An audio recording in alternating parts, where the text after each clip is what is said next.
फैसला।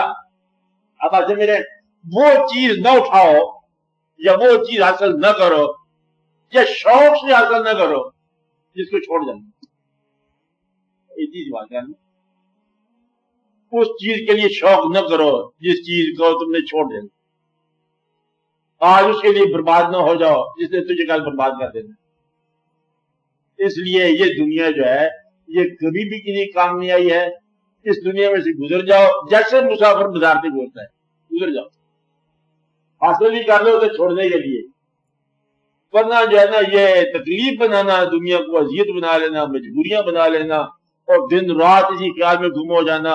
उसी को कलमा पढ़ा फिर हम जब वो कहता है कलमा किधर से पढ़े, बैंक का पता करो किधर है साहब, मर गया और बैंक का नहीं जाइए, मौत भी खराब कर दी। जिंदगी तो हुई से हुई है, मौत तो खराब नहीं करनी चाहिए ना। तो वो आदमी जिसको ख्वाब में भी मतलब मेरी जिंदगी ये नजर आ जाए और उधर जाना अचानक, जिसको मौत अचानक आ जाए वो झूठा आदमी है। सच्चे आदमी को पहले दिन से मौत आती है। क्या कहा? जब वो जिंदगी में दाखिल हो जाता है वो मौत में दाखिल हो जाता है। आप अगर सच्चा आदमी वही है जो मौत के अंदर जिंदगी करे, और झूठा आदमी वो है जिसको अचानक मौत पता नहीं, अचानक हार्ट पे आई हुआ तो जिंदगी तो पहले की बनी पड़ी है। तो सच्चा आदमी हर वक्त मौत के लिए तैयार रहता है, उसकी खूबी है। सच्चा आदमी हक तलब होता है, मौत के लिए तैयार रहता है। वो अल्लाह का हर फैसला मानता है, नजर ना अल्लाह तभी, इसे ईमान बिल गायब कहते हैं। और वो कोई ऐसी चीज नहीं पकड़ता है जिसको छोड़ना हमारे में दिक्कत हो, और दूसरों के हकूक को गुजर नहीं करता, और पैसे के जरिए नेकी कमाता है। जिसके पास पैसा नहीं है उसको बंदे की मदद करता है। आपकी तमाम दौलत जो उसके पास है, दीन की हो, दुनिया की हो, ईमान की हो, अल्फाज की हो, ख्याल की हो, उस दौलत से उन लोगों को अदा करेगा ऐसा जिनके पास वो दौलत नहीं है। अगर दौलत आपकी गरीब को डराने के लिए है किताब में आ जाओगे, अगर दौलत गरीब को मदद के लिए है तो फिर तुम खिलाफ है। दौलत क्या है? अल्फाज। दौलत क्या है? आपकी सेहत। दौलत आपका मकान। जो भी दौलत है उस आदमी को डराओ ना इस दौलत है जिसके पास ये दौलत है, उसका मदद के लिए हो जाए तो समझो कि फिर आपके लिए आपके तो ये हक तलब आदमी कौन हुआ? जो दुनिया की तरफ से आजाद हो जाए।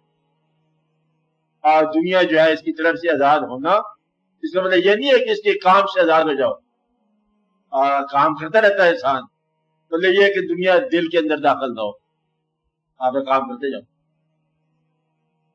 मैं ये नहीं कहता कि आप दुआ ना मांगो, दुआ जरूर मांगो, लेकिन वो दुआ कब मांगो कि या अल्लाह पहले जो है मेरी आखिरत को इस्लाह फरमा, दुनिया के सफर की मेरी इस्लाह फरमा, फिर जो जरूरत है वो खुद को ठीक हो जाएगी। जरूरत खुद को ठीक हो जाती। इसलिए ये ऐसा दो कि आप अपने दीन को कुर्बान कर बैठे दुनिया पर।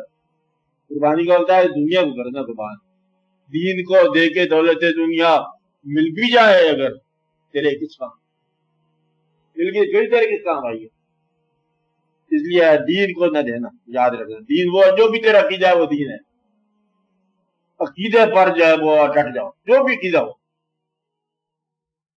आप कुछ लोग यहाँ पर बताना जरूरी है, कुछ लोग जो है इनकी जिंदगी में अकीदा बस वाजबी एक चीज है, थोड़ा सा हिस्सा है जिंदगी का। क्या है? अकीदा थोड़ा सा हिस्सा है, लिबास का एक हिस्सा, अकीदे का गुलाब लगाया वो सर पर, ये थोड़ा सा। कुछ लोग होते हैं उनकी जिंदगी ही अकीदा है, तो अकीदे को जिंदगी बना लो, फिर तुम हक तलब हो जाओ। और अगर अकीदा जो है एक तुम्हारी डेकोरेशन है, जेवर है तुम्हारा, तो छोटा सा हिस्सा है वजूद का, फिर तुम मतलब परस्त होने से बच नहीं सकते। तो वो लोग जिनके पास फेथ टोटल लाइफ होती है वही होते हैं हक तलब। कौन से? जिनके पास फेथ क्या है? टोटल लाइफ, यानी कि लाइफ का एक हिस्सा नहीं है। ये नहीं है कि आप नमाज का पीरियड आ गया, नमाज जारी रहती है, यानी कि अल्लाह के साथ डायलॉग जारी रहता है। ये नहीं कि आप मस्जिद में जाकर अल्लाह से बात करेंगे, मस्जिद में तुमने अल्लाह को मुक़य्यद कर लिया तो काफिर हो जाओगे। अगर मस्जिद के अंदर अल्लाह है, बाहर कौन है? इसका मतलब ये हुआ कि वो अल्लाह जो सिर्फ मस्जिद में मिलता है वो तो अल्लाह नहीं हो सकता। تو مدعا یہ ہے کہ مسجد میں ایک وقت بتایا تاکہ دنیاوی کاموں میں یوں سمجھ لو کہ حق طلب آدمی وہ ہے کہ جو نماز کو اس لیے چھوڑ کے باہر نکل رہا ہے مسجد کو کہ اللہ کا حکم ہے کہ دنیا میں کام کرے، اور دنیا دار کون ہے؟ جو دنیا کا کام چھوڑ کے جا رہا ہے کہ آپ نماز کا حکم آگے ادھر جا رہے ہیں، رجوع اس کا دنیا کی طرف ہے، اس طرح آپ نماز کی طرف چلتے ہیں۔ اور وہ کیا کہتا ہے ہم نماز میں اتنا جو تمہارا ہے کام دنیا میں اب کرنا پڑے گا جو کہ اللہ نے کہا ہے کام کرے، تو آپ کی دنیاوی حرکات اور ایکٹیویٹیز کو اللہ کا حکم بناؤ، پھر تم جو ہے نا حق طلب ہو جاؤ گے۔ دار بناؤ اللہ کا حکم ہے، بچوں سے محبت کرو اللہ کا حکم، تو اپنی درمیان میں محبت نازل کر دو، اپنے پروگرام میں شامل کر دو، اپنے پروگرام کو بھی اللہ کا پروگرام بناؤ۔ بات بھی ٹھیک ہے، بھیجنے والے کی مرضی ہے، اسے تمہیں 4 سال کے لیے بھیجا ہے، 4 سال کے بعد واپس میں ڈالے گا، تم کیا کر سکتے؟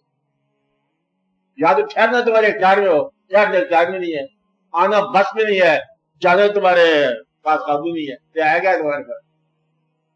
بھیجنے والے نے جب بھیجا اسے بھیجا، اور جب بلائے گا بلا لے گا، اور جو ہو رہا ہے ہو رہا، تم اپنے آپ کو سنبھال کے بیٹھو کہ میں نے غم سے بچ جانا، میں کچھ نہیں کرنا، کہیں اولاد کے غم آ جائے گا، کہیں والدین کا غم آ جائے گا، اور غم جو ہے دروازے سے باہر ہو کے آ جائے گا، اچانک آ جائے گا، آپ آرام سے بیٹھو، خبر آ گئی، خبر کیا آ گئی؟ ملک میں بڑی ہنگامہ حالات ہو گئے، تمہیں کیا واقعات ہو گئے، مارشل لا میں لگا دینا، مہربانی کرنا، سجا کچھ واقعات ہو گئے، خبر کا گھر بیٹھے بیٹھے کا خبر آ گئی، تو پریشانی گھر بیٹھے بھی آ سکتی ہے، پریشانی دور سے بھیجی ہوئی چٹھی کی شکل میں آ سکتی ہے، پریشانی قریب سے ایک آدمی کے بد مزاج ہو جانے کی شکل میں جاتی ہے، قریبی آدمی، اللہ تعالیٰ رحم کرے لوگوں پر، بہت قریبی آدمی جو ہو سکتے ہیں، میاں بیوی گھریلو واقعات ادھر ادھر، اور بد مزاج کوئی ایک ہی ہو جائے سارا مزاج خراب کر دے، ایک آدمی، کوئی ایک بھی آدمی خراب ہو جائے،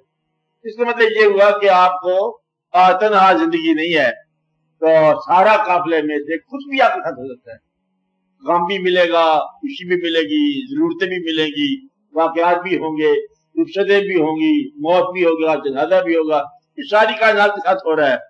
وہ واقعہ جو صرف مومن کے ساتھ ہوتا ہے وہ اس کے دل میں ایمان کا آ جاتا ہے، خوف خدا کا آ جانا، اور پیسے کو رکھنے کی بجائے خدمت خلق میں لگا دینا۔